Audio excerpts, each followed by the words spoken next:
हरे राम राम राम हरे हरे हरे कृष्ण कृष्ण कृष्ण हरे हरे हरे राम हरि ओम स्वस्ति श्री गणेशाय नमः। ओम श्री सरस्वती नमः। ओम श्री वेदपुरुषाय नमः। ओम श्री मातृपेत्रचरणकमलेभ्यो नमः। ओम श्री गुरुचरणकमलेभ्यो नमः। ओम समस्त कुलदेवता चरणकमलेभ्यो नमः। ओम समस्त पितृदेवता चरणकमलेभ्यो नमः। कृष्णं नारायणं वन्दे कृष्णं वन्दे व्रजप्रियं कृष्णं द्वैपायनं वन्दे कृष्णं वन्दे पृथासुतं वासुदेवं सुता देवकंसचारुणमर्दनं देवकी परमानन्दं कृष्णं वन्दे जगद्गुरुं मुकुं करोति वाचालं पङ्गुं लङ्घयति गिरिं यत्कृपातमहं वन्दे परमानन्दमाधवम्। कस्तूरितिलकं ललाटपटले वक्षौ स्तूले कौस्तुभं नासाग्रे वरमौक्तिकं करतले वेणुकरे कङ्कणं सर्वज्ञे हरिचन्दनसुललितं कण्ठे च मुक्तं बलि गोपास्त्रीपरिवेष्टितो विजयते गोपालचूडामुनिः वंशे विभूषितकर्णं नवनीरदाभात पीताम्बरदारुणाभिम फलधरोष्टा पूर्णेन्द्रसुन्दरमुखः नरविन्दनेत्रा कृष्णत्परं किमपि तत्तो अहं न जानीहि। सच्चिदानन्दरूपायं विश्वोत्पत्यादिहेतवे त्रपत्राय विनाशायं श्रीकृष्णाय वयं नमः। ॐ कृष्णाय वासुदेवाय हरे परमात्मने प्रणतक्लेशनाशाय गोविन्दाय नमो नमः। जय जय श्री राधे जय जय श्री राधे मेरी स्वामिनी मैं राधे जीव की दास। जन्म जन्म दीजिए मोहे श्री चरण को बास। जन्म जन्म दीजिए मोहे श्री वृंदावन को बास। जय जय राधा रमण हरि जय जय नवल किशोर जय जय गोपी चितचोर प्रभो जय जय माखन चोर। जन्म जन्म दीजियो मोहे श्री चरण को बास। जन्म जन्म दीजियो मोहे श्री वृंदावन को बास। नारायणं नमस्कृतं नरं चैव नरोत्तमं देवीं सरस्वतीं व्यासं ततो जयमुदीरयति। हरि ओम श्री परमात्मने नमः। नमो भगवते वासुदेवाय नमो नमः। गुरुर्ब्रह्मा गुरुर्विष्णुः गुरुर्देव महेश्वरः गुरुर्साक्षात् परं ब्रह्म तस्मै श्री गुरुदेव नमः। अखण्डमण्डलकारकं व्याप्तयनं चराचरं तत्पदं दर्शितं इदं तस्मै श्री गुरवे नमः। गुरु कोई चरण मेरो काशी प्रयाग सदा चरण को बास मिलो। सदा चरण को बास मिलो ब्रजरस को मुरली धुन त्यो मनमा सदा मेरो गुन्जिरहेको गुरु कै चरण मेरो काशी प्रयाग सदा चरण को बास मिलो गुरु कै चरण को चरण अमृतले सकल शरीर यो बीजिरहो कृष्ण नाम को माला जपी जपी राधा नाम को माला जपी जपी अंत समय मा प्राण छुटो गुरु कै चरण मेरो काशी प्रयाग सदा चरण को बास मिलो प्रेम को बाती बन्ना सकूं प्रभु ज्ञान को ज्योति बाली रहो भक्त हमी चरण कदासी भक्त हमी प्रभु कदासी कृपा दृष्टि सदै राही रहो गुरु कै चरण मेरो काशी प्रयाग सदा चरण को बास मिलो गुरु बिना ज्ञान न उपजे गुरु बिना मिले न मोक्षे गुरु बिना लिखे न सत्य को गुरु बिना मिटे न दोष कृष्ण प्यारे से विनती हमारी राधा प्यारी से अर्जी हमारी दर्शन दे जा नारी श्याम दर्शन दे जाना मैं भूला हूँ जग में आकर मुझको चेताना रे श्याम मुझको चेताना रे श्याम कृष्ण प्यारे से विनती हमारी राधा प्यारी से अर्जी हमारी आया था मैं किसी कारण से कारण बतलाना रे श्याम कारण बतलाना रे श्याम पंथ आपका भूल गया हूँ पंथ आपका भूल गया हूँ मार्ग दिखाना रे श्याम मार्ग दिखाना रे श्याम कृष्ण प्यारे से विनती हमारे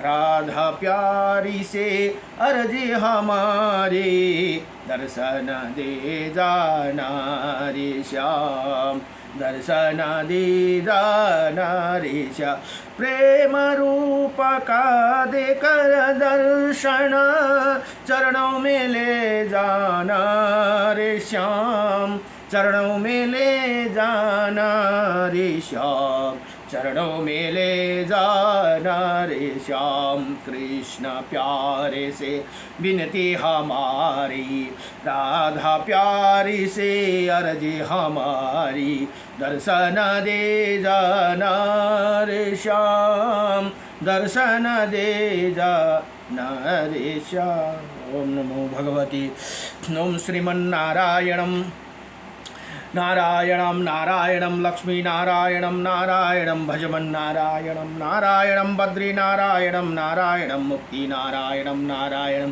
मत्स्य नारायणं नारायणं कुर्म नारायणं नारायणं वरा नारायणं नारायणं नरसिंह नारायणं नारायणं वामन नारायणं नारायणं परशुराम नारायणं नारायणं श्रीराम नारायणं नारायणं श्रीकृष्ण नारायणं नारायणं श्रीबुद्ध नारायणं नारायणं श्री कल्की नारायणं नारायणं श्री लक्ष्मी नारायणं नारायणं परम ब्रह्मा नारायणं परम तपः नारायणं परम देवा सर्वनारायणं सदा श्रीरामाय रामभद्राय श्रीरामचन्द्राय वेदसे श्रीरघुनाथाय नाथाय सीताये पतये नमः आई काछुं इस जगत मा सबले लिनु हो हरि का नाम मुदास युगनाथको शवमा राधे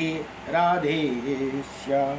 नमो भगवती वासुदेवाय। तमेव माता च पिता तमेव बन्धु स सखा तमेव विद्यं सदर्विनं तमेव सर्वं मम देव।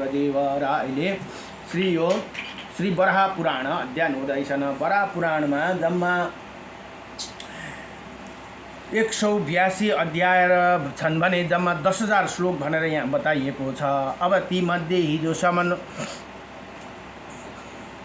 61 अध्यायसम्म हिजो हो। अब आज 62 अध्यायमा आरोग्य व्रतको प्रसङ्ग छ। यहाँ व्रतको प्रसङ्ग चल्दैछ है अहिले।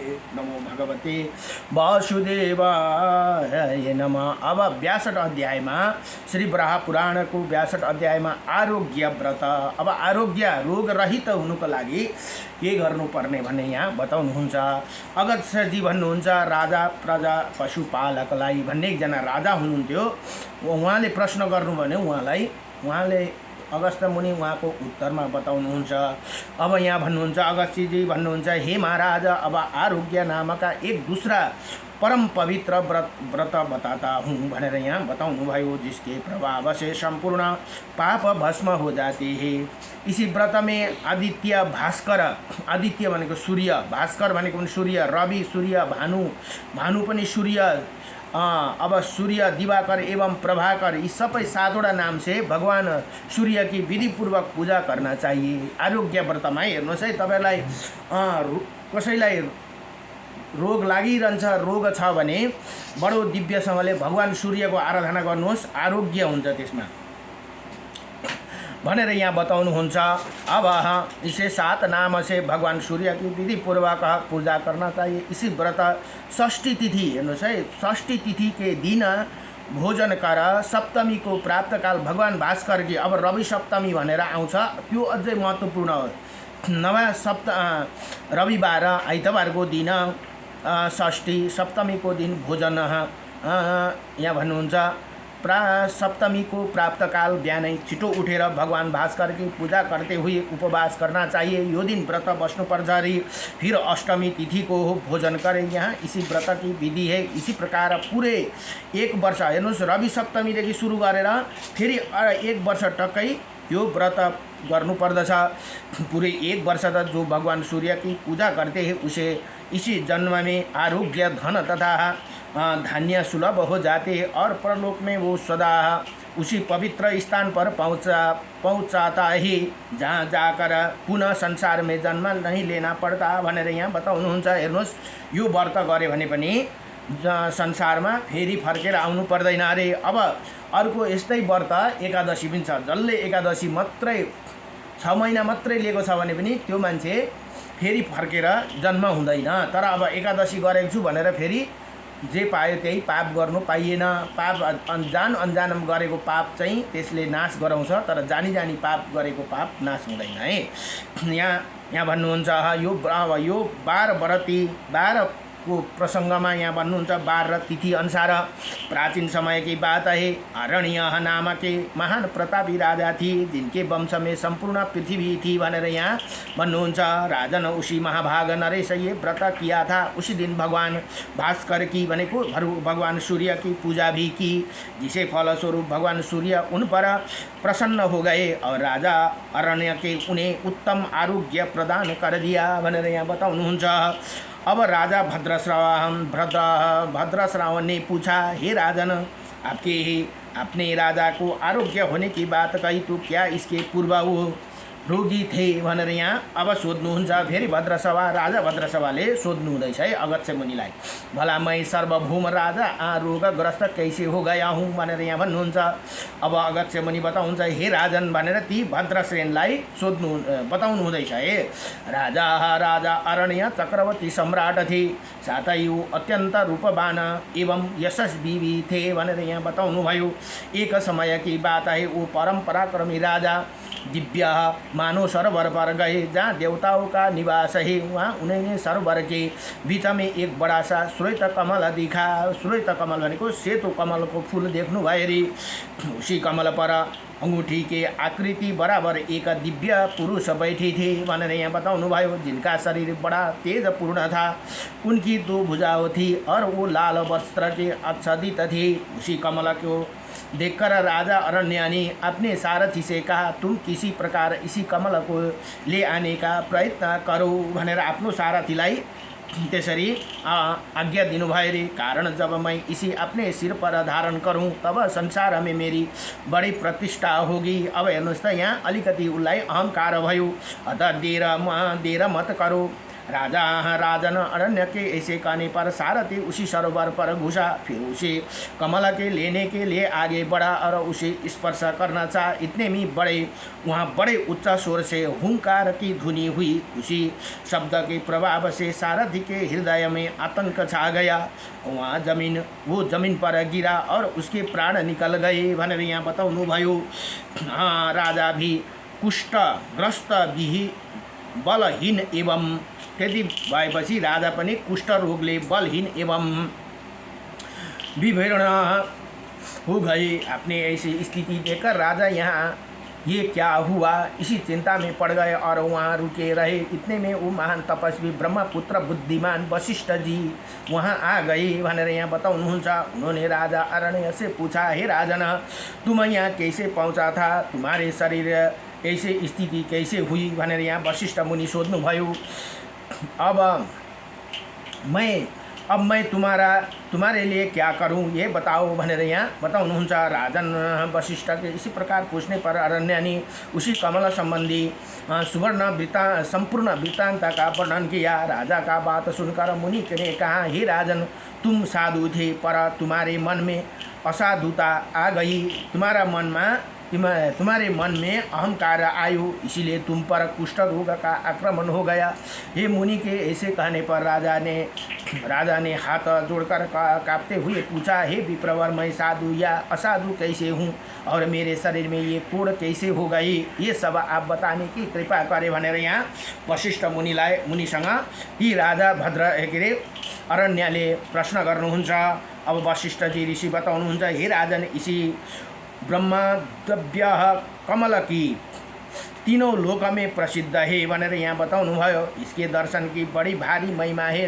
यो दर्शन मात्रै पनि भारी महिमा थियो, तर तैँले अभिमानपूर्वक यसलाई टिप्ने कोशिश गरिस् भनेर यहाँ वशिष्ठ मुनि भन्नुहुन्छ। इसे संपूर्ण देवता प्रसन्न हो सकते हैं। राजन, 6 महीने के भीतर कभी भी जनता इसी सरोवर में ये कमल देख लिया करते हैं। जो मनुष्य केवल इसका दर्शन करके जल में पैर रख देते हैं, उसमें संपूर्ण पाप भाग जाते हैं भनेर यहाँ बताउनुभयो। तथा वो पुरुष निर्माण पद का अधिकारी हो जाते हैं, क्योंकि जल में देखने वाली ये ब्रह्मा जी का प्रारंभिक मूर्ति है भनेर यहाँ बताउनुहुन्छ। यह स्वयं ब्रह्मा जी को मूर्ति हो, यो कमलमाथि बसेको भनेर यहाँ बताउनुहुन्छ। इसी मूर्ति का दर्शन कर जो जल में प्रवेश करता है उसके संसार से मुक्ति हो जाते हैं। हे राजन, तुम्हारा सारथी इसी विग्रह को देखकर जल में चला गया और जाने पर इसे लेने की भी चेष्टा की। नरेश, हे नरेश, इसी कारण ये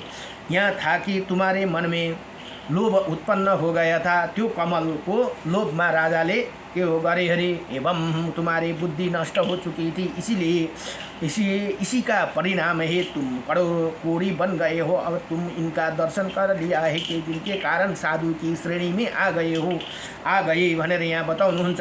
हे नरेश, साथै ही इसी कमल को पाने के लिए तुम्हारे मन में जो मोह भनेको लोभ उत्पन्न हो गया, इसी कारण मैंने तुम्हें असाधु कहा भनेर यहाँ वशिष्ठ जी यसरी सम्झाउनुहुन्छ। राजा ती अरण्यलाई देवताओं का भी कथन है कि मानव सरोवर के ब्रह्मपद नामका कमल पर, यो मानव सरोवर में पर्छ अरे, कैलाश पर्वत को छेउमा मानव सरोवर में भनेर यहाँ बताउनु हुँदैछ। जहाँ तुम्हें मानव सरोवर का देवताओं का कथन है कि मानव सरोवर का ब्रह्मपद भनेको ब्रह्मा बस्ने पाद नामक कमल पर ब्रह्मा रूप में भगवान श्रीहरि आकर विराजते हैं। त्यहाँ चाहिँ त्यो कमलमा स्वयं भगवान विष्णु आएर बस्नुहुन्छ अरे। जो मानव सरोवर को जहाँ झील छन उसका दर्शन कर हम उसी ब्रह्म पद को पा जाएंगे, जहाँ से पुण्य संसार में आना नहीं पड़ता भनेर यहाँ बताउनुहुन्छ। हे राजन, यही कारण है कि तुम्हारा अंग में कुष्ठ रोग हो गया। अब इस कमल पर स्वयं भगवान श्रीहरि सूर्य का रूप धारण करके विराजे थे भनेर त्यहाँ भगवान स्वयं सूर्य नारायण भएर त्यहाँ वास गर्नुहुन्छ। वस्तुतु विचार किया जाए तो ये सनातन परम ब्रह्मा परमात्मा की ही रूप है। मैं इसके अपने सिर पर धारण करूं जिसे मेरी प्रसिद्ध हो जाए। तुमने ऐसे भावना लेकर इसे प्राप्त करने के लिए सारथी को भेजा था भनेर यहाँ वशिष्ठ मुनि ती राजा अरण्यलाई बताउनु हुँदैछ। ये बिचारा सारथी तो उसी क्षण अपने प्राणों से हाथ धो बैठे और तुम्हारी देह में कुष्ठ रोग व्याप्त हो गई। अतः एवं महाराज तुम भी ये आरोग्य नाम का व्रत करो। अब अघि बताइयो है आरोग्य नाम को व्रत को विषय में सूर्य भगवान को उपासना गर्नुपर्छ। व्रत करने पर तुम्हारे कुष्ठ रोग में छुटकारा पा जाएगा भनेर यहाँ बताउनु भयो। ऐसे कहकर वशिष्ठ जी राजा के पास चले गए और राजा ने भी उसी बात सुनकर प्रतिदिन उसी सरोवर पर जाने और वहाँ ब्रह्मा जी के दर्शन करने का नियम बनाया लिया और फिर वो शीघ्र ही कुष्ठ मुक्त होकर स्वस्थ एवं कृतार्थ हो गए भनेर यहाँ बताउनु भयो। यति भनेर अब श्री वराह पुराण को 62 अथवा 62 अध्याय संपूर्ण भयो। नमो भगवते वासुदेवाय हरे परमात्मने नमः प्रणतक्लेशनाशाय गोविन्दाय नमो नमः। अब यहाँ अर्को 62-63 अध्यायमा अब पुत्र प्राप्तिको लागि कसैको पुत्र छैन भने पुत्र प्राप्तिको लागि के गर्नुपर्छ त व्रत भनेर यहाँ बताउनुहुन्छ। अब अगस्त्यजी त्यो भद्रसभा राजालाई बताउनुहुन्छ। हे महाराज अब संक्षेपमा कम्तीमा म छोटकारीमा भन्नुहुँदैछ है। एक कल्याणप्रद व्रत बताता हूँ उसे सुनो। इसका नाम पुत्र प्राप्ति व्रत है भनेर यहाँ बताउनु भयो। हे राजन भाद्रपद भनेको भदौ मासको कृष्ण पक्ष की जो अष्टमी तिथि होते है उस दिन उपवास पूर्वक व्रत करना चाहिए। सप्तमी तिथि के दिन संकल्प करे। अष्टमी तिथि को भगवान श्री हरि की पूजा का विधान है भनेर यहाँ बताउनु भयो। मन में ऐसे भावना को करके भगवान नारायण कृष्ण रूप धारण करके माता की गोद में बैठे है भनेर यहाँ बताउनुहुन्छ। त्यसरी हामीले सम्झिनु हरे माताओं का समुदाय उनकी सब और शोभा दे रहा है। अष्टमी की किन जुन यो जन्म अष्टमी भन्छ नि त्यही कारण भदौ महीना को जन्म अष्टमी प्राप्त काल स्वच्छ बेला में पहले कहे हुए विधान के अनुसार बड़ा यत्न से भगवान का अर्चन करना चाहिए। इसी विधि से गोविंदा का पूजन करने के पश्चात ये तिल एवं घृत मिश्रित तिल र घृ मिसाएर हव्य पदार्थ से हवन करे। घिउ र तिल मिसाएर होम गर्नुपर्छ चाहिए कि फिर भक्तिपूर्वक ब्राह्मणों को दही भोजन कराए और अपनी शक्ति के अनुसार उन्हें दक्षिणा दे। तदंतर स्वयं भोजन करे। पहला ग्रास उत्तम तिल का होना चाहिए। फिर अपनी इच्छा के अनुसार दूसरा अन्न खा जा सकता है। भोज्य पदार्थ स्नग्ध एवं सारस वस्तु को युक्त हो भनेर यहाँ बताउनुहुन्छ। साधक प्रति मास भनेको प्रत्येक महीना इसकी विधि के अनुसार यो पनि एकै वर्ष लिने उयो रहेछ है। यो अष्टमीदेखि भदौदेखि लिएर अर्को भदौसम्म अनुसार व्रत करे। श्री कृष्ण अष्टमी व्रत भी कहते हैं। इसके प्रभाव से जिससे पुत्र ना हो वो पुत्रवान बन जाते हैं। एक वर्षसम्म यो व्रत निरंतर लियो भने पुत्र को प्राप्ति हुन्छ भनेर यहाँ बताउनु भयो। सुना जाता है प्राचीन समय में सूरसेन नामक के एक प्रतापी राजा थे। उनके कोई पुत्र नहीं था अतः उन्होंने हिमालय पर्वत पर जाकर तपस्या आरंभ कर दी। परिणाम स्वरूप उनके घर में एक पुत्र की उत्पत्ति हुई जिसका नाम वसुदेव हुआ। हेर्नुहोस् त भगवान को जुन बाबा हुनुहुन्छ नि उहाँले नै त्यो व्रत गरेर भगवानलाई प्राप्त गर्नुभयो भनेर यहाँ बताउनु हुँदैछ। वसुदेव अब वसुदेव पिता हुन्। वासुदेव चाहिँ भगवान कृष्णको नाम है। यहाँ नजानेर वासुदेव भनिरहेको हुन्छ। पिताको नाम वसुदेव वरसुदेव चाहिँ पिता वालाई आकर वासु सबडौकर चाहिँ भगवानको नाम। भगवान कृष्णको एउटा नाम वासुदेव। वसुदेव का पुत्र हुनाको कारण वासुदेव भनेको यहाँ भन्नुहुन्छ। महाभाग वसुदेव ने अनेकों व्रत और यज्ञ किए। ऐसे पुत्र को प्राप्ति हो जाने से राज ऋषि सूर्यसेन को उत्तम निर्णय पद सुलभ हो गए भनेर यहाँ बताउनुहुन्छ। अब राजन, इसी प्रकार मैंने तुम्हारे सामने कृष्ण अष्टमी व्रत का संक्षेप में वर्णन किया। ये व्रत 1 वर्ष तक करना चाहिए। वर्ष पूरे हो जाने पर ब्राह्मण को 2 वस्त्र देने का विधान है। और राजन, इसका नाम पुत्रवत हे व्रत हे भनेर यहाँ बताउनु भयो। इसे कर लेने पर मनुष्य संपूर्ण पापों से निश्चय छूट जाते हैं। जसले कृष्ण अष्टमी को व्रत 1 वर्षदेखि यो वर्षदेखि अर्को वर्षसम्म लिन्छ र व्रतको उद्यापन गर्छ।